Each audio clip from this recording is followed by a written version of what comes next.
I didn't believe in love at first sight. But I did believe in something quieter. Something that sneaks up on you between fluorescent lights and grocery carts with squeaky wheels. Something that happens when a stranger looks at you like you matter.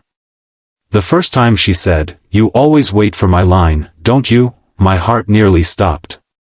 I thought I'd been subtle. I thought she hadn't noticed. But she had. And that simple sentence changed more than just my shopping routine. Before we begin, if you enjoy heartfelt stories about real-life moments that remind us of what truly matters, please take a second to subscribe, like this video, and share your thoughts in the comments. Welcome to Your Channel Name, where we believe small acts of kindness can change everything. Now let me tell you what happened. It started about a year ago, during one of the hardest seasons of my life. I had just moved to a new town in Ohio after a messy breakup and a job transfer I didn't ask for. I didn't know anyone. My apartment felt more like a storage unit than a home. Even the silence had weight. Every evening after work, I'd stop by the same grocery store. It was close to my apartment, and walking through those automatic doors became part of my routine. I'd grab a frozen dinner, maybe a soda, sometimes a bag of chips I didn't really need. I wasn't hungry most of the time. I was just lonely. That's when I noticed her. She worked register 3. Brown hair pulled back into a low ponytail, name tag that read Emily, and a smile that felt real, not the forced customer service kind. She looked people in the eye. She asked how their day was and waited for the answer. The first time I went through her line, I didn't think much of it. She scanned my items and said, "Hey there. How's your night going?" I almost said, "Fine," like I always did. But something about the way she asked made me tell the truth. Honestly? It's been a long one. She paused for just a second, her hand resting on the scanner. "I'm sorry to hear that. Long days can be heavy. I hope it gets lighter." It wasn't some grand speech. But no one had said something like that to me in a while. Not with that kind of softness. After that, I started timing my trips. If I saw her light on, I'd wait. Even if her line was longer. Even if another register was wide open. I told myself it was because she was faster. But deep down, I knew the truth. She made me feel seen. Over the next few weeks, our conversation stayed small but steady. She asked about my job. I told her I worked in IT for a manufacturing company. She told me she was finishing community college, hoping to transfer to a university someday. One night, I came in looking worse than usual. I had just gotten off a call with my ex. It didn't go well. I grabbed a microwave dinner and a pint of ice cream, the universal sign of emotional damage. When I reached her register, she looked at me and tilted her head slightly. "Rough one?" I let out a tired laugh. "Is it that obvious?" She leaned in a little and lowered her voice. "You don't have to tell me what happened. Just, don't let one bad chapter convince you the whole story is bad." I swallowed hard. She had no idea how much I needed to hear that. From then on, the store didn't feel like just a store. It felt like a place where, for 5 minutes, I wasn't alone. About 2 months in, something changed. I walked in one evening and didn't see her at register 3. I scanned the front end. Different cashiers. Different smiles.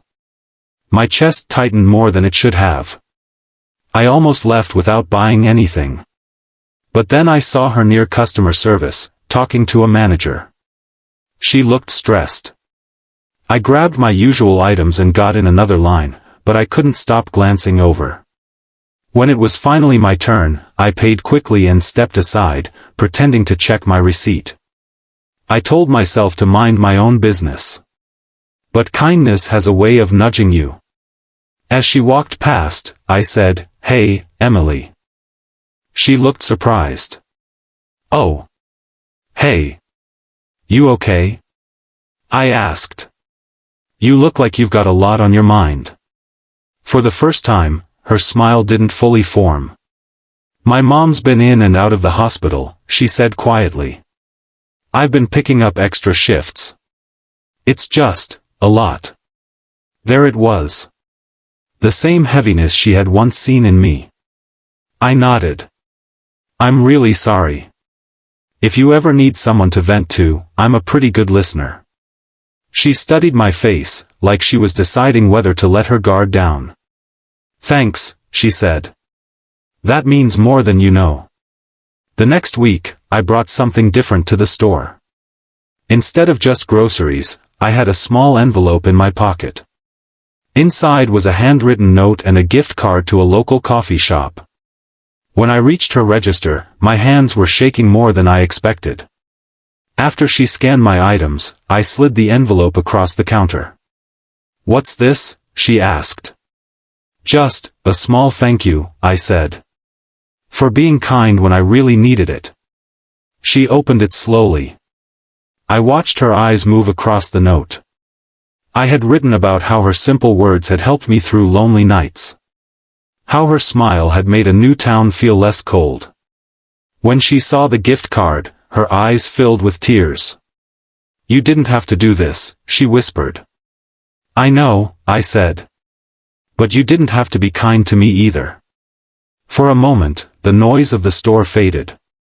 It was just two people standing on either side of a counter, realizing that kindness goes both ways. That was the night she said it. She smiled through her tears and said, You always wait for my line, don't you? I felt my face turn red. Maybe. She laughed softly. I thought so. From then on, our conversations grew a little deeper. She told me about her mom's recovery. I told her about starting therapy and trying to rebuild my life. We talked about books, about dreams, about the fear of starting over. One evening, as I was leaving, she called out, Hey. I turned around. I get off in 10 minutes, she said. There's a diner across the street. If you're not in a rush, maybe we could grab some pie. My heart did that thing again, like it was trying to escape my chest. I'm not in a rush, I said. We sat in a red vinyl booth at that little diner, steam rising from our coffee cups. Outside, the parking lot glowed under yellow lights. Inside, it felt warm. We talked for hours. And here's the part that matters most, it wasn't some dramatic movie moment. There was no grand confession. No fireworks. Just two people who had both been hurting, choosing to be gentle with each other. Over the next few months, we kept meeting. Sometimes at the store. Sometimes for coffee. Sometimes just for a walk in the park. Kindness had opened the door. But honesty kept it open. One night, as we sat on a bench watching the sunset, she said, You know what's funny? What? If you hadn't kept choosing my line, we probably wouldn't be here. I smiled. If you hadn't kept choosing kindness, I wouldn't have had a reason to. That's the thing about kindness. It feels small when you give it. A smile. A soft word. A few seconds of attention. But you never know who's carrying something heavy. You never know who just needs to feel seen. Today, Emily's mom is doing better. I've settled into my job. And that grocery store? It's still part of our story. Sometimes, when I stand in her line, she grins and says, You're not fooling anyone, you know. And I tell her, I'm not trying to. This story isn't just about liking a girl at a counter. It's about what happens when we slow down long enough to care. When we look up from our phones and actually see each other. In a world that feels loud and divided, kindness is quiet. But it's powerful. It builds bridges where there were none. It turns strangers into something more. So the next time you're standing in line, at a store, at a coffee shop, anywhere, remember that the person in front of you might be fighting a battle you can't see.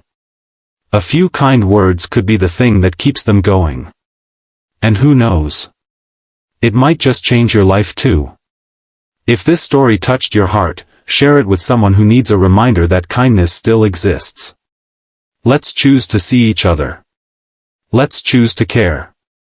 Because sometimes, all it takes is waiting in the right line.